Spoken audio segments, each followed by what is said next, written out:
दोस्तों आपने बहुत सारी हॉरर मूवीज और वीडियोस देखी होंगी, लेकिन क्या आपने कभी बॉलीवुड का नाम सुना है? सबसे पहले तो इसकी लोकेशन मैं आपको बता दूं कि ये आपको वेस्टफील्ड न्यू जर्सी में मिलेगा और जहां ये बना हुआ है वो पूरे अमेरिका की सबसे पॉश इलाकों में से एक है। लेकिन आज की कहानी जो मैं आपको बताने वाला हूं उसकी शुरुआत सन 2014 से हुई। वेस्टफील्ड उन परिवारों के लिए एक जन्नत जैसा है जो अपनी जिंदगी आराम से काटना चाहते हैं, और ऐसा ही एक परिवार था डेरेक और मारिया ब्रॉडस का। डेरेक की सैलरी अच्छी थी तो उसने आसानी से इस जगह पर घर ले लिया। जो उन्होंने घर खरीदा उसका नंबर 657 बोलेवार्ड था। उन्होंने इस घर को पूरे $13 लाख में खरीदा था। घर खरीद के ये परिवार बहुत खुश था, लेकिन यहीं से शुरुआत हुई उनकी एक 5 साल की दुख भरी और दिल दहला देने वाली कहानी की। इस घर को खरीदने के सिर्फ 3 दिनों बाद डेरेक अपने इस नए घर की थोड़ी देखभाल कर रहा था, छोटे मोटे काम कर रहा था। उस रात वो अपने घर के मेल बॉक्स को चेक करने आया और उसे अंदर एक पत्र मिला। उसके ऊपर एक बहुत ही अजीब सी हैंडराइटिंग में द न्यू ऑनर लिखा हुआ था। जब उसने खोलकर देखा तो उसमें लिखा था the dearest new neighbour at 657 boulevard, allow me to welcome you the new neighbourhood. यहां तक भी ठीक था, लेकिन तब इस लेटर की टोन थोड़ी बदल गई, क्योंकि जिसने भी ये लेटर लिखा था उसने इस लेटर में कहा कि बेशक अब तुम इस घर के नए मालिक जरूर बन गए हो, लेकिन ये घर हमेशा मेरी कस्टडी में रहेगा, क्योंकि हम इस घर की बहुत लंबे समय से देखभाल करते आ रहे हैं। मेरे परदादा, दादा और मेरा बाप खुद इस घर की देखभाल करते आए हैं। जल्दी ही इस घर का 110वां बर्थडे भी हम मनाने वाले हैं। लेटर लिखने वाले ने कहा कि अब मेरी बारी है, मैं इस घर की देखभाल अच्छे से करूंगा। और साथ ही उसके बाद शुरू होती है इस घर की बहुत रहस्यमयी कहानी। उसने सबसे पहली लाइन में लिखा कि क्या तुम्हें इस घर की दीवारों का राज पता है? जी हाँ, इस घर की दीवारों में बहुत सारे राज ऐसे छुपे हुए हैं जो डेरेक को अब ढूंढने थे। तुम यहाँ इस नए घर में क्यों आए हो, इसका पता तो मैं जल्दी ही लगा लूंगा। अब आप या फिर मुझ में से किसी ऐसे इंसान को ऐसा लेटर मिले तो हम जरूर उसे किसी पड़ोसी का मजाक समझकर ऐसे ही फेंक देंगे, लेकिन यहीं से इस कहानी के बिगड़ने की शुरुआत होती है, क्योंकि जिसने भी ये लेटर लिखा था उसने डेरेक के परिवार पर ध्यान रखना शुरू कर दिया। डेरेक को कई पर्चियां घर में मिलने लगी। किसी पर्ची में डेरेक की गाड़ी के बारे में लिखा होता, किसी में उन वर्कर्स की बात की गई थी जो कि घर में मरम्मत में लगे हुए थे, और हद तो तब हो गई जब एक पर्ची में डेरेक के बच्चों की जासूसी की गई, जिनकी उम्र उस समय 5, 8 और 10 साल की थी। लेकिन इसी पर्ची में अंत में लिखा था कि डेरेक, अब तुम्हें इस घर में एक नया खून भरना है। तुम्हारे बच्चों के बारे में मैं और पता लगा लूंगा, वो क्या करते हैं क्या नहीं करते, ये सब मैं पता जल्दी ही लगा लूंगा, और जैसे ही मुझे ये सब पता लग जाएगा मैं उन्हें अपने पास बुला लूंगा। ये सब पढ़कर डेरेक बहुत ज्यादा डर गया।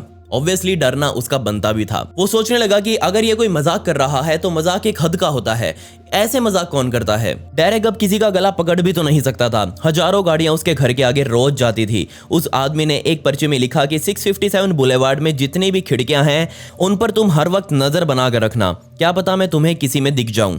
लेकिन जैसे ही डेरेक अपने घर की खिड़की से बाहर देखता तो उसे हजारों लोग वहां से आते जाते दिखाई देते, और इसी पर्ची के अंत में लिखा था कि welcome my friends, welcome, let the party begin, और इसमें नीचे सिग्नेचर की जगह द वॉचर लिखा हुआ था। डेरेक बुरी तरह से डर गया। उसने तुरंत अपने घर की लाइट ऑफ करी और वो अपने पुराने घर में चला गया जहां पर उसका पूरा परिवार मौजूद था। वहां जाकर उसने अपनी ये सारी बात अपनी पत्नी मारिया को बताई, और उन दोनों ने मिलकर जॉन और एंड्रिया वुड्स नाम के एक जोड़े को मेल लिखा। जी हाँ, ये वही जोड़ा था जिनसे डेरेक और मारिया ने यह घर खरीदा था, मतलब कि इस घर के पुराने मालिक। उन्होंने सिर्फ मेल में यही पूछा कि ये मुझे लेटर्स वगैरह मिल रहे हैं, ये सब क्या बीमारी है।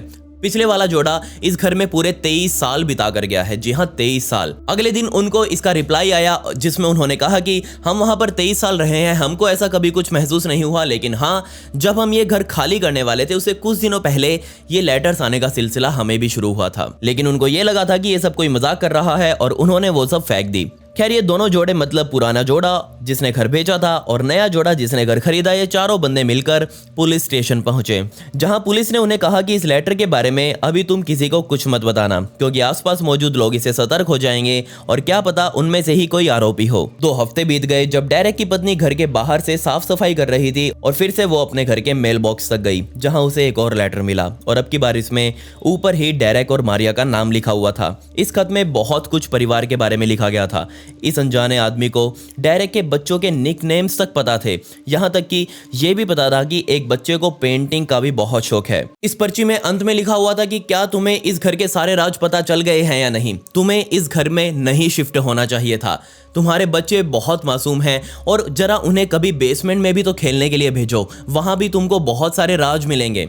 जी हाँ, इस घर में एक बेसमेंट भी बनी हुई थी जो बहुत ज्यादा गहराई में जाकर थी, और उस पर्ची में लिखा गया था कि कभी भी तुम चेक कर लेना, बेसमेंट में निकाली हुई आवाज बाहर या फिर ऊपर तक नहीं जाएगी। यहां तक भी चलो मान लेते हैं कि ऊपर ऊपर की बातें हैं, सब कुछ पता लगा लिया होगा, लेकिन आगे इस लेटर में जो लिखा था उसने मुझे भी हिला कर रख दिया। जी हाँ, आगे लिखने वाले ने घर में मौजूद 5 मेंबर्स के ना सिर्फ बेडरूम बताए कि कौन कहां पर किस पोजीशन में सोएगा, बल्कि ये तक बताया कि पिछली रात कौन कितने बजे सोया था। और मैं भी अब तुम सबके साथ अपने प्लान्स बनाने वाला हूँ। ये सब होता देख डेरेक और मारिया ने अपने बच्चों को इस नए घर में लाना ही बंद कर दिया। वो उन्हें पुराने घर में ही रखते, और अब वो भी खुद सोच में पड़ गए कि क्या उन्हें इस नए घर में शिफ्ट होना चाहिए या नहीं। कुछ हफ्तों बाद फिर से डेरेक और मारिया को एक लेटर मिला। उसमें सबसे पहले लिखा था कि तुम इतने दिनों तक कहां चले गए थे। 657 बुलेवार्ड इज मिसिंग यू। अब ये लोग सच में डर गए और उन्होंने मन ही मन में सोचा कि वो घर में तब तक शिफ्ट नहीं होंगे जब तक इस लेटर भेजने वाले का पता नहीं लग जाता। लेकिन इस घर को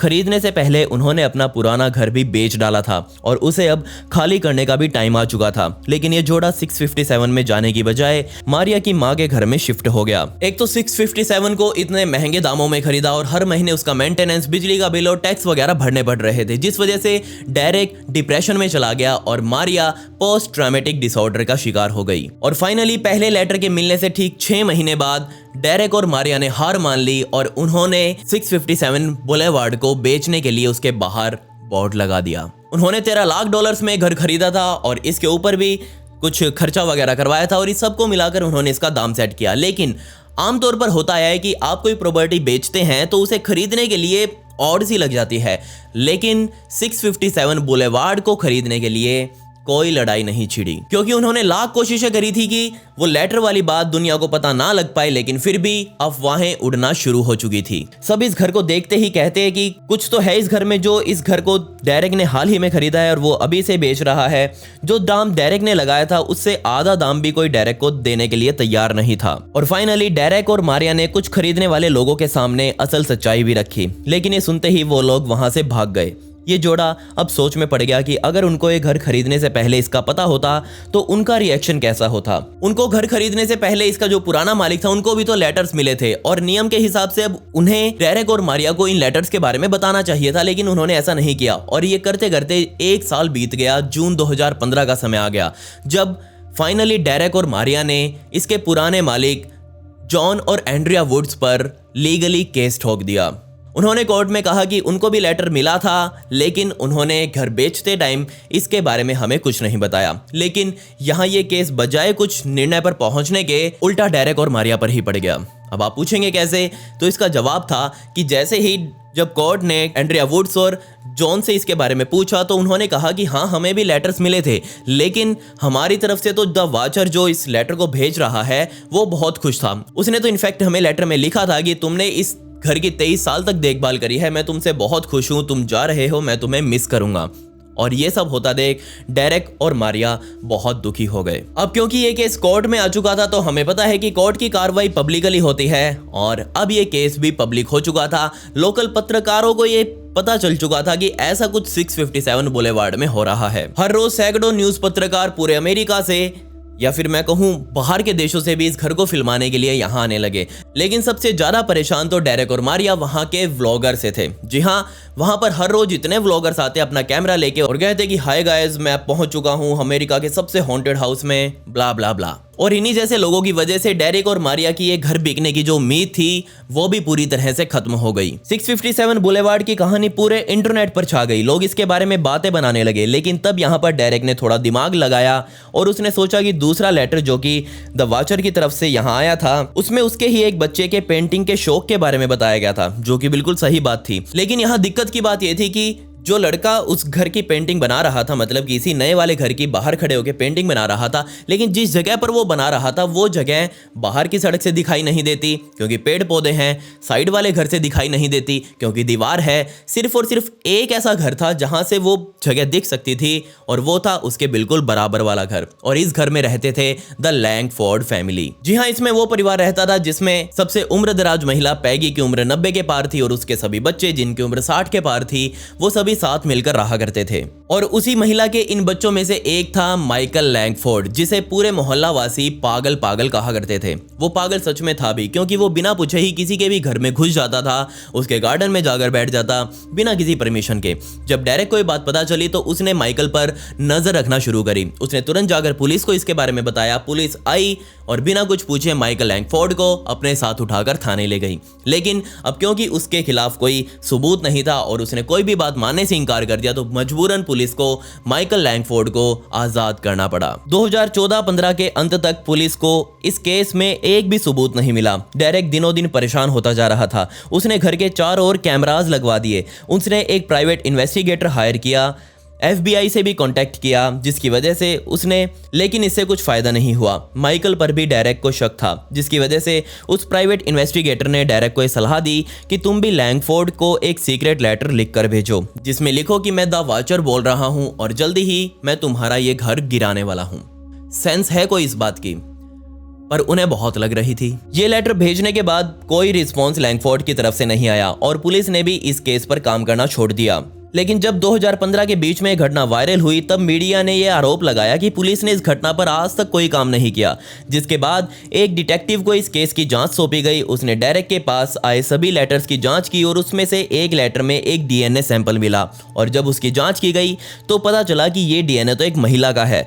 महिला की बात चलते ही सबसे पहले माइकल लैंगफोर्ड की बहन एबी लैंगफोर्ड पर सभी का शक गया। लेकिन वो ये सब क्यों करेगी? तो जवाब था कि वो एक प्रॉपर्टी डीलर थी और असल में वो बहुत लंबे समय से पीछे पड़ी हुई थी कि किसी तरह उसे 657 बुलेवार्ड की डील मिल जाए। तो क्या ये लेटर भेजकर एबी डेरेक से बदला ले रही थी? लेकिन जब एबी के DNA से वो मैच किया गया तो वो लेटर वाला DNA पूरी तरह से अलग निकला और जल्दी ही पुलिस ने लैंगफोर्ड फैमिली को पूरी तरह से क्लीन चिट दे दी और आने वाले समय में भी लेटर्स मिलते रहे। लेकिन इसके पीछे कोई भी सबूत हाथ ना ही पुलिस को लगा ना ही डेरेक को लगा। एक रात उसी प्राइवेट इन्वेस्टिगेटर ने देखा कि एक गाड़ी है जो बहुत लंबे समय से 657 बुलेवार्ड के बाहर खड़ी हुई है। उसने उस गाड़ी का नंबर देखा और वो नंबर यानी कि वो गाड़ी एक महिला के नाम पर ही रजिस्टर्ड थी। लेकिन वो महिला पास ही के एक छोटे से कस्बे से वहां घूमने आई थी। वो घूमने नहीं आई थी बल्कि वो अपने बॉयफ्रेंड से मिलने आई थी। पुलिस ने उसे तुरंत पकड़ा और उसे पूछा। उसने बताया कि वो तो अपने बॉयफ्रेंड से मिलने आई थी और उसके बारे में जब गहनता से पूछताछ की गई तो उसने कहा कि उसे गेम्स वगैरह खेलना बहुत पसंद है। जब उसके गेम्स की प्रोफाइल देखी गई तो हैरानी वाली बात ये थी कि गेम्स की हर प्रोफाइल में उस लड़की का नाम द वॉचर ही था। उसके बॉयफ्रेंड से भी पूछताछ की गई लेकिन अगेन इनके पास कुछ नहीं मिला और इन्हें छोड़ दिया गया। एक और मौका आया जब 657 में पेंटर लगे हुए थे और उनमें से ही एक ने 657 में बिल्कुल पीछे वाले घर में कुछ अजीब सा देखा। जी हाँ, पीछे वाले घर में रहने वाला जोड़ा अपनी व्हील चेयर को लेकर 657 में ताक झाक कर रहा था। जब उस बूढ़े आदमी से पूछताछ की गई तो पता चला कि उसका एक बेटा था जो कभी 657 में रहा करता था। वो शादी करके यहीं बस गया था लेकिन बाद में उसकी मौत हो गई और यहीं से ये कहानी और ज़्यादा डरावनी हो जाती है, क्योंकि जो लेटर्स मिले थे उनमें ये लिखा हुआ था कि एक समय था जब मैं भी 657 के कमरों में खेला करता था। लेकिन अगेन यहाँ किसी को कुछ नहीं मिला।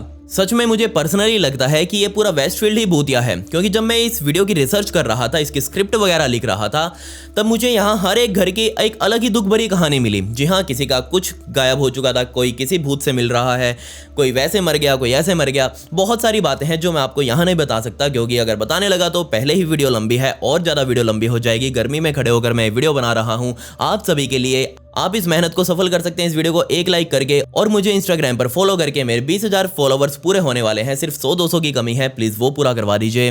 मेरी इंस्टाग्राम आईडी ये है और इसका लिंक आपको डिस्क्रिप्शन में भी मिल जाएगा। वहां आकर मुझसे बातें कीजिए, मैं आपको इस वीडियो से रिलेटेड कुछ और भी बहुत सारी इंटरेस्टिंग बातें आपको वहीं बता दूंगा और हाईलाइट्स में स्टोरी भी लगा दूंगा। खैर, जब अंत में कुछ नहीं मिला तो शक की सुई सीधा डेरेक और उसके परिवार पर ही गई। जी हाँ, लोगों को लगने लगा था कि एक छोटी सी नौकरी करने वाले आदमी के पास इतना पैसा कहां से आया कि उसने 1.3 मिलियन डॉलर यानी कि 13 लाख डॉलर्स का एक घर वेस्टफील्ड जैसी जगह में खरीद लिया हो। क्या वो ये सब लेटर वगैरह गेम खेलकर अटेंशन पाना चाह रहा था, मीडिया के अटेंशन पाना चाह रहा था? लेकिन डेरेक के खिलाफ भी कोई सबूत पुलिस को नहीं मिला। खैर, 2016 की गर्मियों तक आते आते इन लोगों ने फिर से 657 बुलेवार्ड को मार्केट में बेचने के लिए उतारा और अब उन्हें उम्मीद थी कि अब की बार इसका दाम उन्हें सही मिल जाएगा, लेकिन वो गलत थे। उन्हें दाम तो मिल ही नहीं रहा था, जिसके बाद उन्होंने लोगों के सामने एक और ऑफर रखा कि वो इस 657 बुलेवार्ड को तुड़वाकर यहाँ 2 अलग अलग नए घर बनवा सकते हैं, लेकिन नगर पालिका ने उन्हें ऐसा करने की परमिशन नहीं दी। अब डेरेक और परेशान हो गया, और वो परेशान इसलिए भी था कि क्योंकि उसके पास अब पैसा खत्म होता जा रहा था, क्योंकि वो पिछले 3 सालों से एक ऐसे घर पर पैसा लगा रहा था जिसमें वो आज तक एक रात भी चैन से नहीं बिता पाया। और फाइनली उसे एक अच्छी खबर मिली। जी हाँ, अच्छी खबर ये थी कि उसने इस घर को बेचने के लिए ऐड वगैरह दी हुई थी, लेकिन बजाय उसको खरीदने के एक किराएदार उसे मिल गया। जी हाँ, एक किराएदार था जिसे इस बारे में सब कुछ पता था कि यहाँ लेटर्स वगैरह ऐसे मिलते हैं, ये घर पूरा भूतिया है, लेकिन वो फिर भी इस घर के अंदर किराए पर रहने के लिए तैयार हो गया। लेकिन जिसका डर था वही हुआ। सिर्फ 2 हफ्तों बाद उस किराएदार को इस घर के मेल बॉक्स में एक लेटर मिला, और उसमें जो द वॉचर था वो बहुत गुस्से में दिखाई दे रहा था।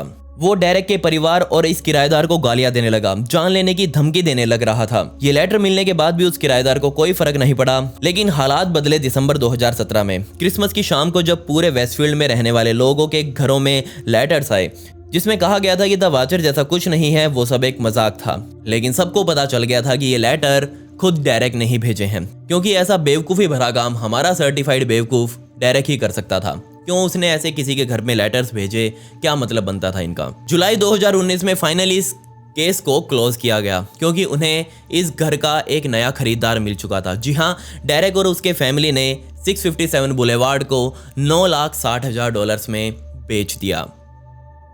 सोचकर देखिए, 5 साल का बेइंतहा दर्द, पीड़ा और लाखों डॉलर्स का नुकसान इन लोगों को झेलना पड़ा, और आज तक ये कोई नहीं पता लगा पाया कि वो लेटर्स किसके द्वारा भेजे जाते थे। जो नया परिवार उसमें शिफ्ट हुआ है उन्हें भी ये लेटर्स मिलते रहते हैं, लेकिन वो उन लेटर्स की बहुत ज़्यादा पालना करते हैं, उनको इग्नोर नहीं करते, और जैसा द वॉचर कहता है वो वैसा ही करते हैं।